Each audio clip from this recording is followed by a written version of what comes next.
Hey everyone, it's, you know who. And, of course, apologies if I'm bringing this out to you either in the middle of the night or probably early in the morning, whenever this video is published by YouTube's rendering process or whatever. But, basically what this is going to be a quick rundown of the episodes as it is through Season 5, because it's been quite a while since I have talked about these. Because, Season 5 has been quite an interesting one throughout all of this. Because, of course, for one, we're, of course, getting back into all of these, the first half of Season 1 has been a very interesting ride, but not only that, but also that the other half, from what I heard of Season 5, is very promising. But no further delay, let's just, get on with this full-out rundown. So, the entire two-parter of the Cutie Map. I really like this entire concept. Basically, Twilight and her friends discover this entire map, and they discover this tiny little village that's run by this new antagonist that we get introduced called Starlight Glimmer.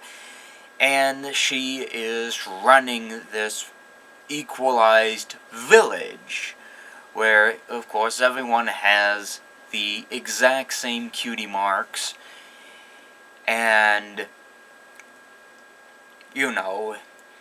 the gang tries to investigate what's going on, and, of course, in part 1, they all wind up getting the exact same cutie marks as the village.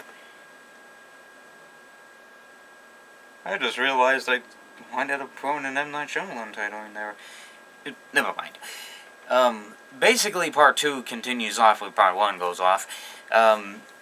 Basically, they wind up inside the prison, and they wind up getting this excellent strategy to get Fluttershy to go over to the village and, of course, actually act as if she is glad to be part of the Equals. Because as we've seen in part 1, she absolutely liked the, a bit of their culture. But, of course, Pinkie Pie's is like, and, of course, the main six wind up foiling their plans, but, of course, Twilight Glimmer gets away. Or does she? Who knows? But, of course, we get to our third episode of the season, back into the slice of life, as we say, into Castle Sweet Castle. Obviously, we take that gigantic castle that we've seen from the Season 4 finale, and we talk about it. Because obviously we missed that little Golden Oak library that was in the Season 3 episode, that was in, what was it? The Golden Oak library that was in from the beginning of the series all the way up to, like I said, the Season 4 finale. And they, of course, decide to figure out what Twilight likes about the place while she relaxes. It was a good slice of life episode, and it had a decent memorable song to tie it all down. Next in the line of episodes, oh yeah, I almost forgot about this. They basically decide to dig up the roots of the treehouse and basically hang them in the ceiling of the castle. I don't know what to say about that. Next we have Bloom and Gloom, the first episode featuring the Cutie Mark Crusaders. I do say that the Cutie Mark Crusaders, it is interesting that that we actually do get the entire trio of the Cutie Mark Crusaders returning again to see if they could wrap up the final turn of events for the series and all. But at least the series of dreams of the princesses of, the Cutie Mark Crusaders having dreams with the princesses and all, with Princess Luna.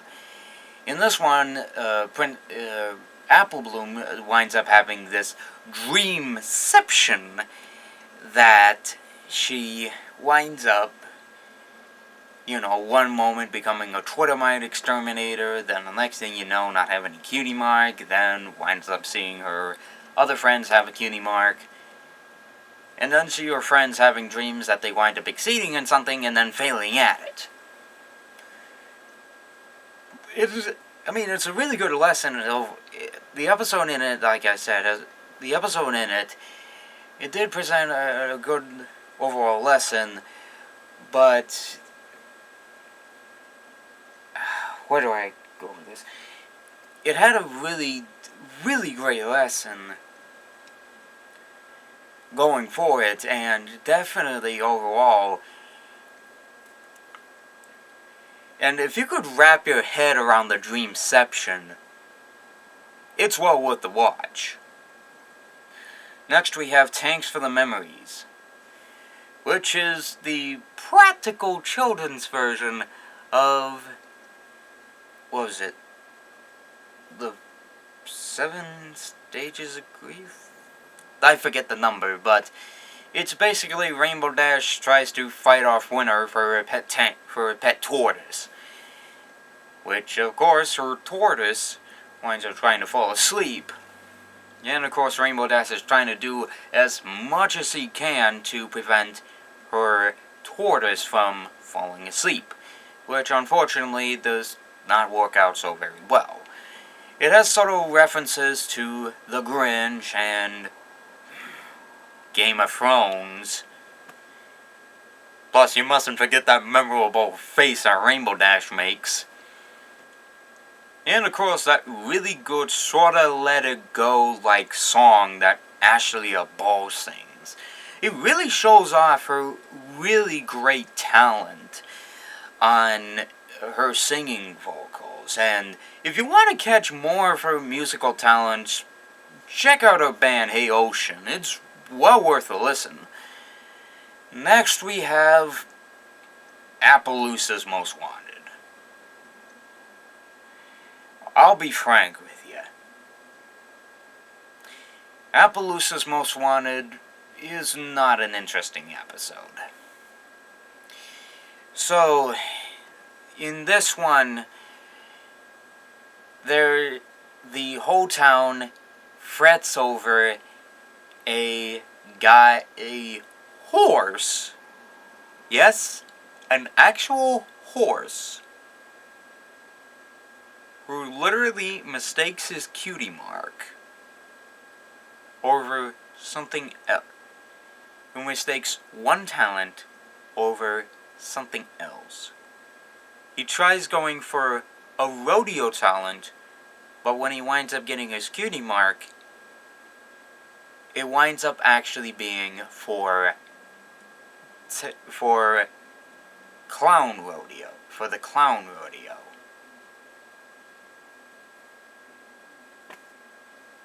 Yeah, this is the low point. This is not like the best episode of the bunch. I don't know what to say about this. It's probably not one of the best. I think the lowest rated one of the bunch is, oh yeah, Princess Spike. I'll get to that when I get to that. Make new friends but keep discord. The return of the great than ever John Delancey. And a good one to come back on as well. Because if I remember right, this is actually a better episode. Like, a better rendition of... Because, at least if I assume this right, Make New Friends But Keep Discord is a better, like, rendition of Freeze a Crowd, or something like that. Like, it ain't so rushed or something. Basically, Discord winds up getting, Fluttershy winds up inviting another friend over to inviting another friend to the gala. And Discord winds up inviting the Smooze.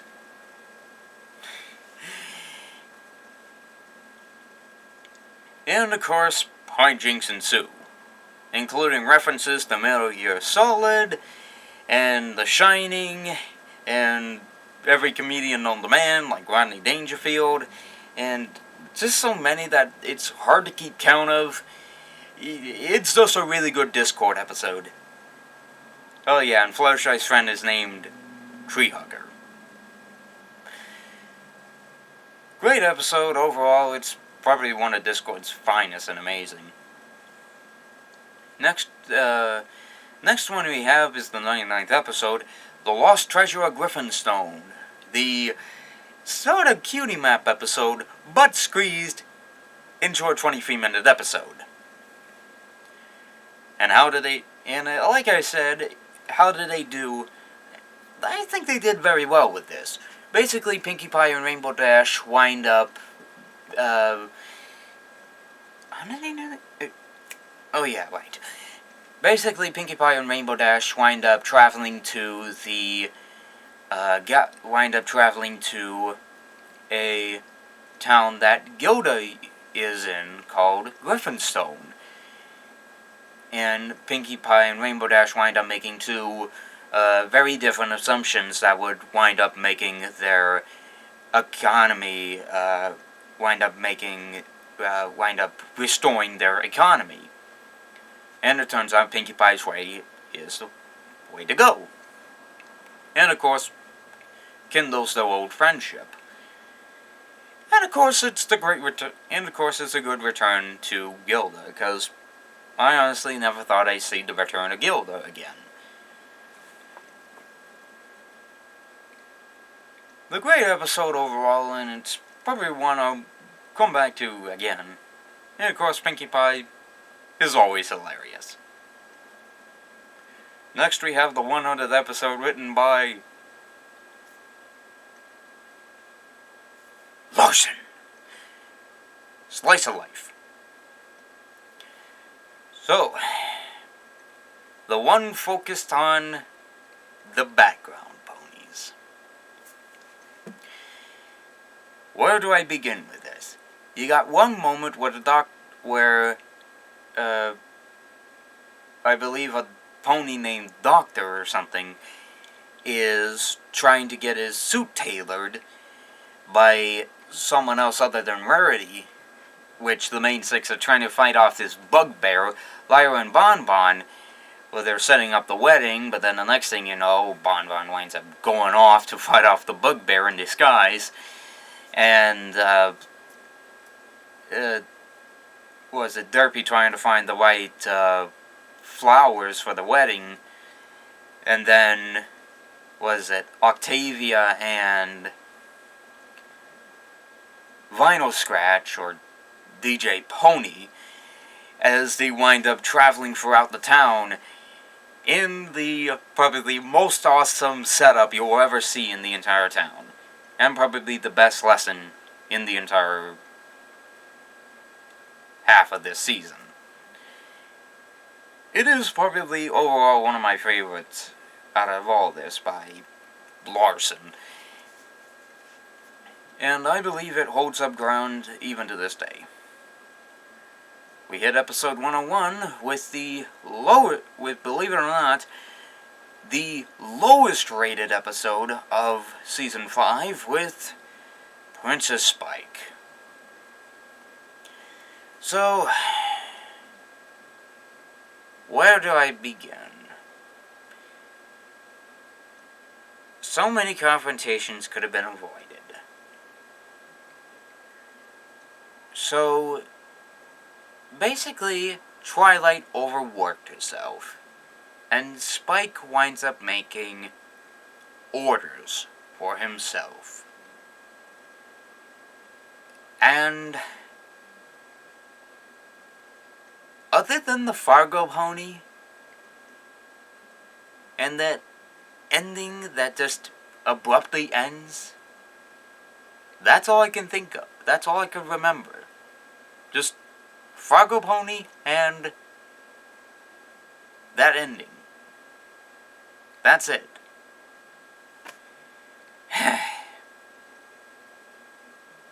Probably not the best. No.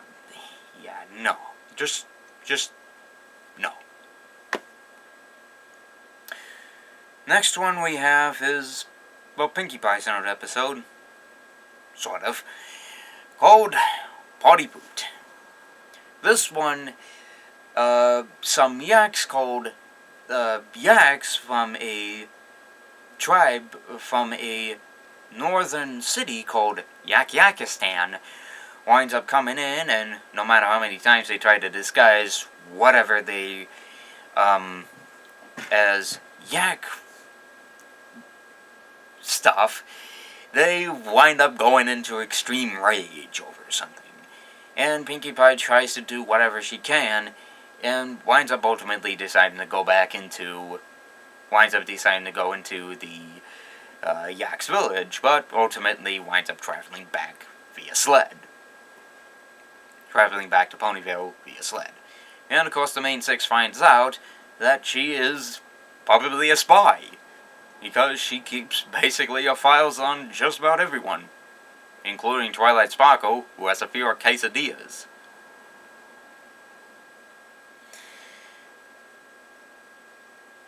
The second to last, we have sorry, I shouldn't jump to the next episode unless I have my say-so.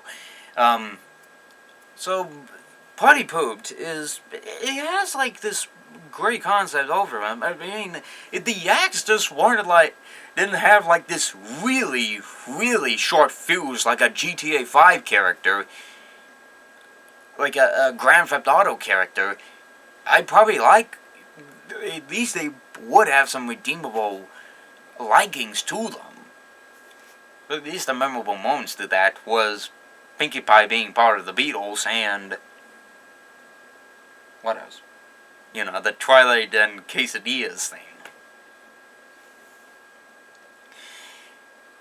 So the next we have is another Larson episode. Wow, Larson seems to be getting himself involved with these episodes. Amending Fences is this one. So, here's how this one goes.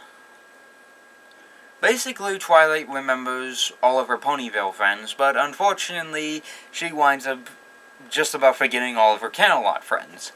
So basically, this is the one where she winds up traveling back to Camelot, and basically making up for her mistakes by basically hanging out with all of her Camelot friends, except for Moondancer, who basically has a grudge against her, and keeps doing all she can without having a restraining order filed against her.